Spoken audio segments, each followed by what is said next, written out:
Hi everyone, this is Marilyn Hickey. Now before we get into this, I want you to realize something important. I'm not really Marilyn Hickey. I am an AI creation of Marilyn Hickey. So I want you to keep that in mind as we're doing this. Okay, so today we're going to talk about one of the most powerful transformation stories in the Old Testament. This is a message of redemption, purpose, and the incredible way God can take what looks like a curse and turn it into a calling. When we open the book of Genesis, we find Jacob speaking blessings over his sons near the end of his life. These words were prophetic. They were not casual statements. They were words that shaped the future of entire tribes. But when Jacob comes to Simeon and Levi, the tone changes dramatically. He remembers their anger. He remembers their violence. He remembers the massacre at Shechem. And Jacob says something shocking. He declares that they will be scattered in Israel. Now imagine hearing that. Imagine being part of the tribe whose future is defined by dispersion and loss of inheritance. It sounds like a sentence. It sounds final. It sounds like the end of the story. But God was not finished writing the story. And here we see something important. God is never limited by the first chapter of your life. Years pass, generations pass, Israel becomes enslaved in Egypt. God raises up Moses and delivers his people with miracles, signs, and wonders. The Red Sea parts. The nation is led into the wilderness. They arrive at Mount Sinai to receive the law of God. This should have been a holy moment, a sacred moment, a moment of devotion. But instead, the people panic when Moses is laid on the mountain. Fear creeps in, impatience rises, and the unthinkable happens. They build the golden calf. Say yuck 3 times. Yuck, yuck, yuck. The very people who saw the Red Sea split now bow before an idol made by human hands. This was not a small mistake. This was national rebellion. Moses comes down from the mountain and sees the chaos, the dancing, the idol worship, and in that moment he cries out a question that echoes through history. Who is on the Lord's side? And here we see the turning point. One tribe steps forward, the Levites. The very tribe that once used violence and anger now uses zeal and obedience. They stand with God when the nation falls away. They choose loyalty over popularity. They choose holiness over comfort. And here we see a divine reversal begin because God responds to their faithfulness. God responds to their loyalty. God responds to their willingness to stand when others fall. And God makes a declaration that changes their destiny forever. The tribe that was scattered in prophecy becomes the tribe that serves in holiness. The tribe that once used the sword for revenge becomes the tribe entrusted with the altar.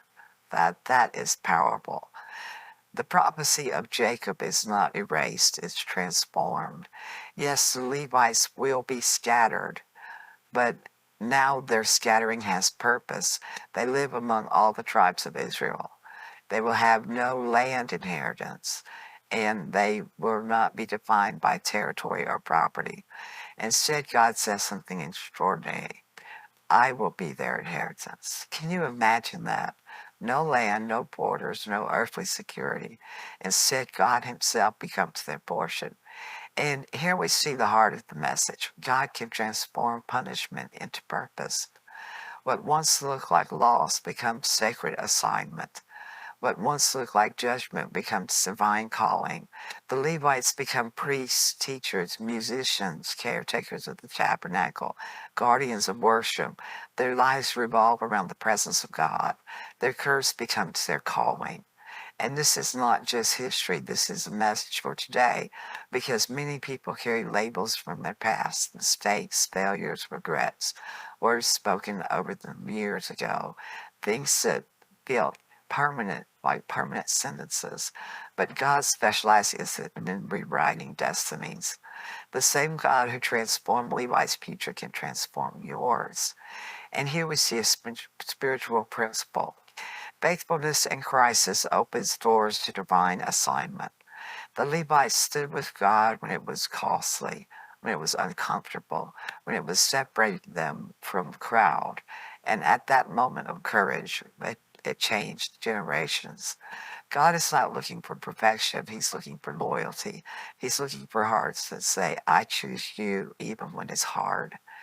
Now, I want you to do something with me. Put your hand on your heart. Say, I won't forget. God can transform my past into purpose. The truth will carry you forward because the story of Levi proved something beautiful. God did not waste history. He redeems it. He reshapes it. He redirects it. Their zeal once brought destruction. Now their zeal protects holiness. Their passion once caused chaos. Now their passion sustains worship. And here we see the mercy of God shining through the pages of the scripture. This is grace in action. This is redemption in motion. This is the God who takes broken stories and turns them into sacred assignments. The Levites reminded us that at the end of the chapter is not the end of the book. God continues writing. God continues calling. God continues transforming. Your past does not disqualify you. Your mistakes do not cancel your future. Your failures do not silence your calling. God is still in the business of turning curses into callings.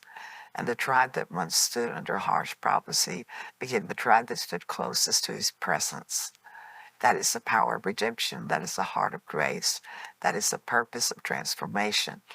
Thank you so much for listening to me talk about the story of the tribe of Levi. And I hope you enjoyed this. And I hope you stay tuned for possibly more Marilyn Hickey AIs in the future as well. Thank you so much for listening, everyone. I'll see you next time. Bye-bye.